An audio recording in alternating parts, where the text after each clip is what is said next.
That is right. It is orange and blue today. Every day, 3:30 p.m. Mountain Time. It is Cecil Lammey.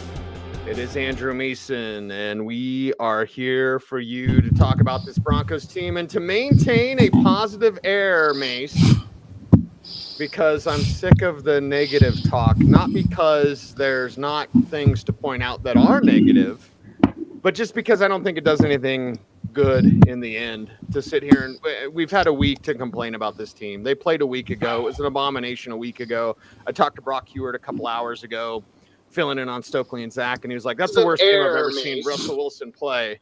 And yeah, of course it's the worst game you've seen Russell Wilson play because it was a terrible game. But instead of going on and on about that, Mace, I want to talk about how this thing gets better, how the team improves, and how they beat the Chargers on Monday night. Well, fine then. Is it a dip or a decline for Russ? It's a dip. It's a dip. Okay, so we agree. So we agree on that, and dips are temporary. Mm-hmm. Yep. Yes. So, but how does he get out of this dip, and when does he get out of this dip? Because the one thing that you can look at with quarterbacks and when they've dipped, they're not. It's not necessarily 5 games, or even sometimes it's a season. That's a dip over the long term, over the long haul. So does he get out of it this year? I mean, that probably determines whether this Broncos team is going to be a playoff team or not. Right. And I think we as just society in general are quick to judge everything like immediately based on our own personal biases. Sometimes it's very sickening, Mace. This is a larger conversation than just football. But when people see a decline, oh, Russ is done. You know, he's done. I've declared it. He's over. It's done. It's never a thing again. I'm like, let's slow down. Let's have a little patience here. Well, the thing is, people want to be right. You know, they want to be first. Like, I said that back in last August or last year. It was a bad deal, right? Marco Polo. And then the funny part is when you say that, but then at some other point you offer a take that is contrary to that point. And so you point to whichever one of the two was right when you said both things. Hell, Mace, I don't want to get personal, but there's Broncos insiders we know that do that, let alone fans that do that. Again, we don't need to get personal. We don't need to be up in anybody's mentions, but no, I think that's, what do they call it? Engagement farming, right? I'm going to engagement farm because I'm going to say Russ is the greatest. This is the greatest move for Denver, and it's also awful. And then whichever one's right, I'm going to point to and I said it first. It's pretty sickening. Yeah, you can't. You know what? If you take both sides of an argument over time, the thing is you can't lose. But right. But everyone sees through it. I always use the quote from Sweet Home Alabama: "Can't ride 2 horses with one ass sugar plum." So I'd rather be on the horse of positivity. I'd rather be on the horse of I believe in Russell Wilson. I do. And I'm not a homer, and I'm not a member of the Threes. People don't like to be reminded I'm actually a Steelers fan. Although when you do this, Mace, you can't really be a fan. Like, you're a Buccaneers fan, but you're not really a Buccaneers fan. Not like you used to be. No, because once you find out how the sausage is made, that's the thing.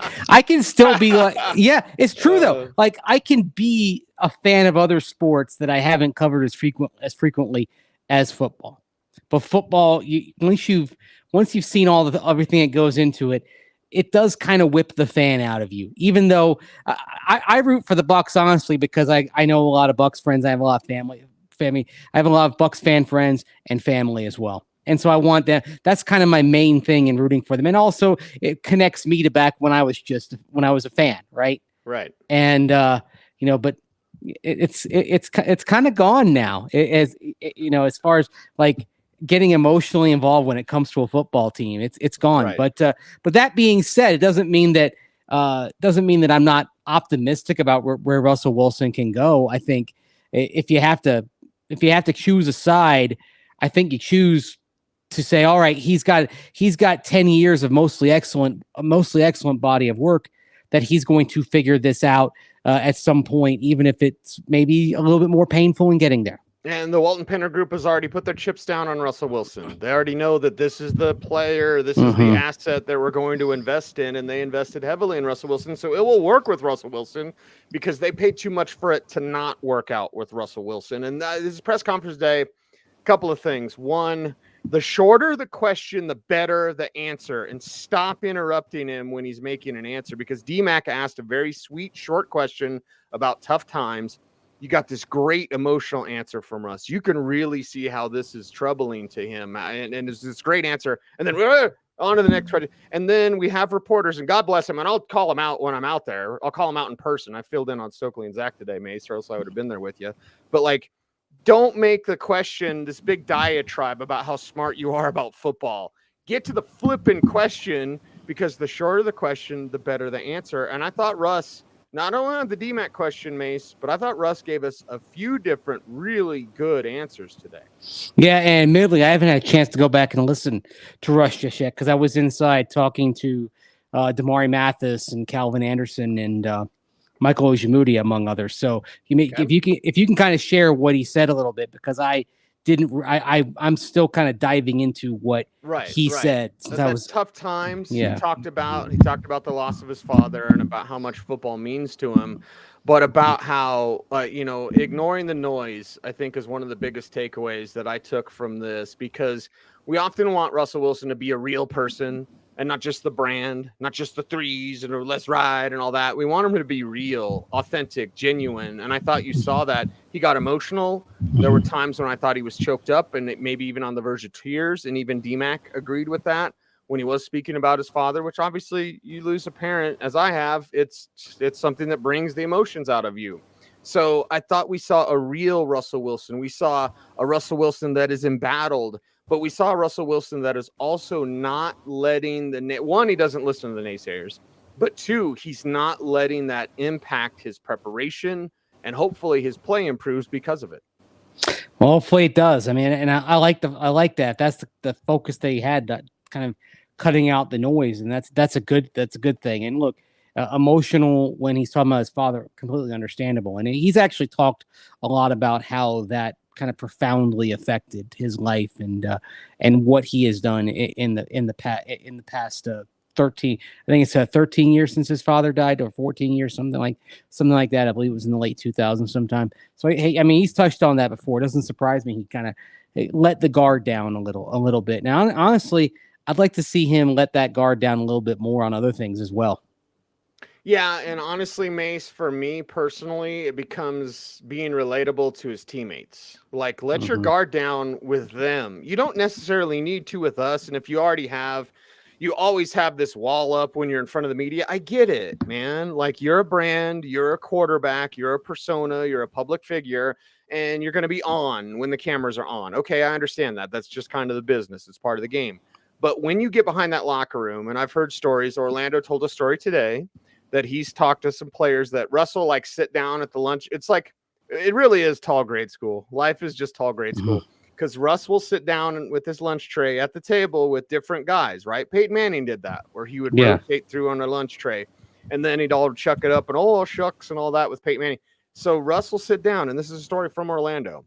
He's heard it from several different players. Like, he'll sit down at a table. He won't really say anything. And then if he does, he takes the conversation in a completely different way. It's like, just relate with your players. That's not relate good. with your players. Even though you're a bazillionaire, even though your wife is an international superstar, even though you have everything that you have in the two chefs and all that, like, be able to sit down with your players, and when they're talking about the new Hellcat or whatever players talk about, like, relate with them, man. And I think that would go, and let that guard down in front of them, that you can trust them. That's your safe space in that locker room, in that cafeteria, in that facility. Yeah, I mean, I can tell you this: if you're having a good conversation with a few people, and then somebody comes in and makes it about themselves and changes it, yeah, I think we've all experienced that. Oh my gosh, that's hard. That's all. So, and if that's the case, like, just listen. Like, instead of trying to take it in your own direction, sometimes you just sit there and just listen to your team. Just listen and kind of nod and show that you're being attentive, but don't make it about you and what you want to talk about. Right. And I think being a good leader is just being a good listener. To first start off as a great leader, you have to be a great listener. I think that's something. I'm not saying Russ isn't doing that, but just, make sure your players around you feel like they're being heard by you, because you're the most important. You know how many players are like, that's Russell Wilson. That's Russell Wilson. It's the same thing we got with Peyton, right? That's Peyton Manning. Yeah, Peyton Manning's just a regular guy. He's a regular guy. Russell Wilson's a regular guy. He's worth zillions, but he's a regular guy. Be that way to your teammates. Yeah, it's not that hard. And also the thing is, if you do that, you can kind of tear down that wall of kind of admiration, because look, some of these younger players, when Russell Wilson first got in the NFL, some of these younger players were in middle school. Right. So they view Russell Wilson as literally somebody that they grew up watching. Right. And it was the same thing with Peyton Manning when he came in at age a little bit older than Russell Wilson. Wilson's 33. Peyton was 36 when he played his first Bronco game. But it's the same kind of thing. I mean, you've got to sometimes you have to find a way to bridge a gap across a generation, because really there is a generation gap, and we see that now with a lot of quarterbacks. There's a generation gap for Tom Brady. There's a generation gap for Aaron Rodgers. There was a generation gap for Drew Brees when he played. When you have these quarterbacks that are playing into their mid-late 30s and 40s and flourishing, you have to do things to kind of bridge that, because, I mean, we see even in the locker room the last few years how there was a generation gap between guys who were 4 and 5 years apart, let alone a decade apart or more. Yeah, because that's a lifetime in the NFL. Yeah. You know what I mean? And when we talked about it, and I brought it up. This show is great to harvest for topics for Stokely and Zach and everybody out there, because I brought up the future thing. Like, don't worry about, I'm going to play 10 more years. No, play now. Yeah. Play now, because that guy next to you, I brought up Lloyd Cushenberry as an example. Maybe it's a bad example, Mace, but like the guy you're taking snaps from, he's not going to play 10 years. It's not going to be here. If he does, I mean, hope he does, but that's a center a few years into the league, 15 years. Like, no, just do the math. Don't worry about the 10 years. You worry about now. The 10 years will work itself out. Yeah. I mean, someone like Lloyd Cushenberry, I mean, maybe he does play 10 years, but you know what he's worried about? He's worried about the fact that next year is his 4th year, and he wants to get that big contract after the 4th year, because in all likelihood, that's his best chance to get huge, significant, life-changing money out of the NFL. Right. So, because he was a 3rd-round pick. I mean, not that you're not making good money as a 3rd-round pick relative to the rest of the population, you are. Right. But if you want that kind of transformative money, generation-changing wealth, you got to get a big contract there when you come out of your 4th season. That's his long-term thinking. I mean, Russ is thinking about, I want to play until I'm 43, 44. I want to play like Tom Brady. Look, if you just focus on the here and now, and also another thing, if you're trying to evolve, to have your game develop into something where you can sustain it into your 40s, that's well and good, but that evolution has to come naturally if it's going to happen. It's not something where you can just pivot and say, I want to do something different here. And unfortunately, it feels like this is something of a pivot, and it's too much at one time. The best quarterbacks over time, the ones that do play into their late 30s and 40s, are the ones whose games evolved over time. And evolution is slow. It's not turning on a dime. No, and that's something that I think we're seeing, and I don't know who is telling him.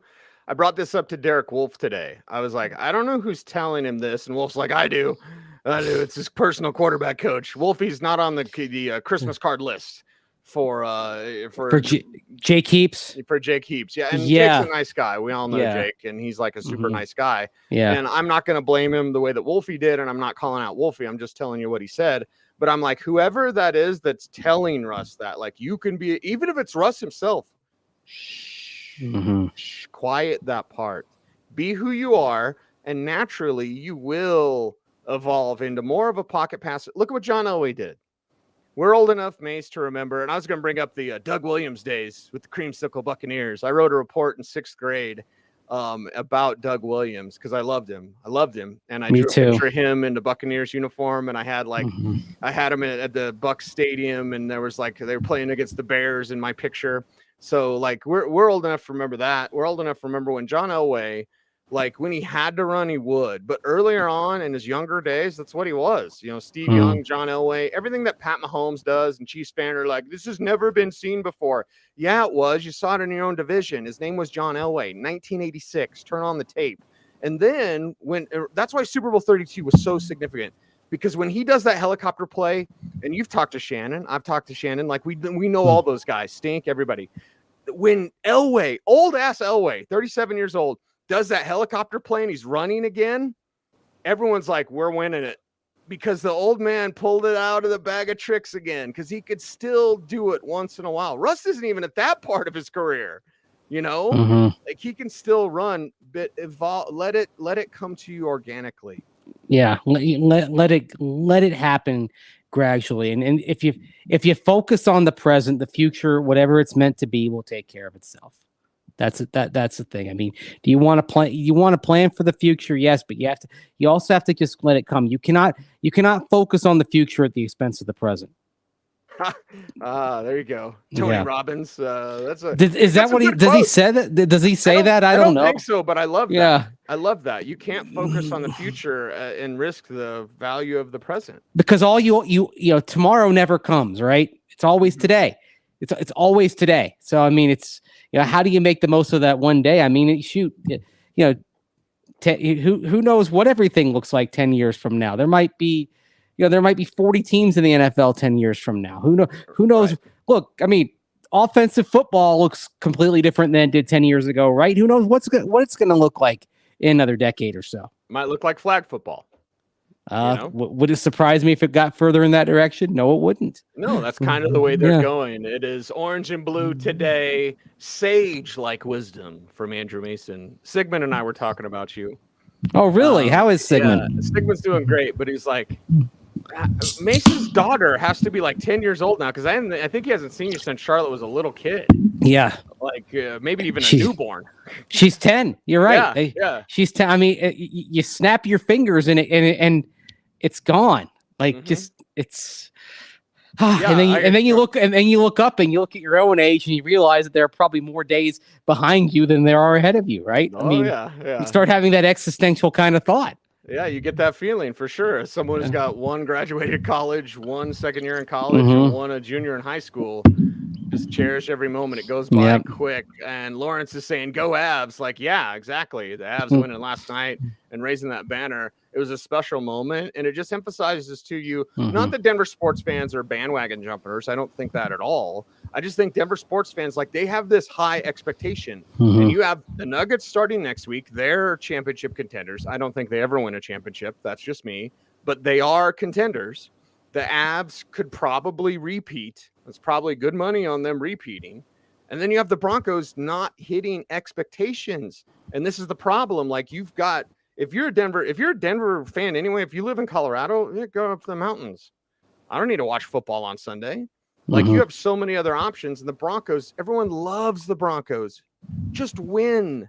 Show them why you love them. Just win, and then, but at the same time, just show evidence that you're headed in the direction of winning. If you're not getting it done, I mean, I think like last Thursday, that sight of fans leaving for the exits as overtime began, it's embedded in everyone's mind. But then you get to the, I think DMAC kind of talked about this sort of sort of the rationale for some people. Some people, like, they just seen enough. They'd seen enough of the bad football for that night. Yeah. Didn't want to watch anymore. Didn't feel like it was worth. Well, probably. I mean, because if you leave early, you can save yourself basically like a half hour because you're not stuck in traffic getting out. So right. You get into your car and you get along your way, or you get on the light rail and head down to the parking rod. Whatever it is, you're getting a head start on that. And people decided that they would rather get that head start than stay to see what happened in overtime. What does that tell you? That tells you a lot. It tells you the Broncos aren't worth their time. That's dangerous. I mean, because the next step beyond that is apathy. Disappointment, anger. These aren't the enemies. I mean, if the fans boo, you know what? Fans boo because they care. They care. Right. Boo. The worst sound of a football crowd isn't a boo. It's when something bad happens and you hear nothing and you look and see empty seats. I mean, that's why late last season, you looked around and the Broncos still had a playoff shot, and you looked up at the stands and you saw 10,000 empty seats. For games like the Bengals game and the Lions game. Mm-hmm. Yeah, I mean, that was a relevant game. Broncos still had a legit shot, and there were way too many empty seats. That told you about the apathy that was starting to set in. So I don't know about your upbringing, Mace, but I remember when my dad was mad and he'd yell, because I come from a family of yellers. Like, we yell because we care. When he would yell, I'd be like, ooh, Dad's really mad. When Dad was quiet, I was terrified. Yep. Terrified. That meant you were about to get it. I'm very disappointed in you, right? Like that's the worst thing that my dad could tell me. I'm disappointed in you. Mm-hmm. Fortunately, I didn't hear that very often. No, of course not. Yeah, but like that, I mean, that cut to my core. But my dad wasn't a yeller. That's the thing. Like when he made it even more impactful when he said that. Yeah, and usually like he was very not laissez-faire, but like he kind of rolled with the punches. I'm kind of that way with my daughter. Like if my daughter screws up, like it's usually something like I'm disappointing you, and I get upset. It's rare. So like if she knows that if Dad's upset that as we'd say down south, she done screwed up. Yeah, be on high alert, right? Yes. Right, that's right. It is Orange and Blue today. Got a few minutes left in today's program. We certainly appreciate the response to this show, Mace, has been amazing. Yeah. We talked about it like when we first launched, and I won't belabor it because Mace, you won't be surprised. I could talk about myself for hours. But like really? Yeah, I know. But like when there always has been this like, you and Mace need a show, you and Mace need a show, me and Mace got a show. Yeah. It's Orange and Blue today, and the response has been amazing, and I just feel really blessed to be able to have a job and to like be able to share these stories with you and with my good friend Andrew Mason, because our response to this show has been monumental. It's been huge, and that definitely goes noticed. It definitely goes noticed. Yeah, it's appreciated. We love doing it and talking to everybody out there, and and breaking it and just breaking it down, but also just kind of seeing what directions this goes in. I had no clue we'd be talking about kind of existential topics like, how time is flying by and, and how quickly 10 years goes. But you know what? It is kind of relevant when you think about a quarterback who keeps saying he's thinking about 10 years down the line. And I think there's a lesson to kind of step that Russell Wilson can take, and it's kind of just step back and focus on the now, and whatever happens, we'll take care. We'll take care of itself. I mean, that is, and by the way, thank you, Steve. Appreciate the comment. Who says, "You guys rock." I listen to the fan from Phoenix every day and found this. Good job. Appreciate you. No, there's a lot of great Broncos fans down in Phoenix too. All right, we talk about the Broncos. By the way, Xavier says this. You're the baseball guy, Mace. So is it true? Are the Broncos the NFL's Colorado Rockies? Oh gosh, no. Oh, I mean, because the Broncos have 3 big rings, right? The Broncos have won division titles. I mean, how can you go 30 years and not win a division title? Oh, I mean, oh gosh, the Rockies. But hey, you know what? They made their third base coach and their hitting coach the scapegoats today. But everything else is hunky dory. By the way, they fired those guys today. They fired the third base coach and the hitting coach, Dave Magadan, but they kept the 2 assistant hitting coaches, which means if we know the Rockies as we think we do, the way they operate, it's going to be, we're going to make a change, but we're going to bring someone up from the program that we think has failed. So we fired the head guy, but we're going to bring up the assistant. I mean, that's how Bill Schmidt became GM, right? He was the next in line. So, you get rid of Jeff Bridich and you say you're looking all around, but you really don't. Then you turn right there into your building and you wonder why the team is stuck in this kind of stasis. And I'll give the Broncos credit for, and this is why the Broncos aren't the NFL Rockies. The Broncos, they went out, they went outside for George Payton. They went outside for Nathaniel Hackett. They looked beyond their realm for solutions rather than turning inward. He is Andrew Mason, ladies and gentlemen. I want you to follow him on Twitter at Mace Denver. I am at Cecil Lammey. This is Orange and Blue today, every day. Make sure you do all those YouTube things, like, comment, share, subscribe, and hit the notification bell so that you never miss a vid. Mace, I often go down YouTube wormholes, and I discovered the Y Files, WHY, the Y Files. Yeah. And their host to end every show. And it's got great, on like the Black Knight satellite, stuff like that, moon landing stuff. So interesting stuff that I'm interested in. But anyway, he ends every show with be safe, be kind, and know that you are appreciated. So that's what we say to you on Orange and Blue today. He's Andrew Mason. I'm Cecil Lammey. Stay tuned. And as always, stay frosty.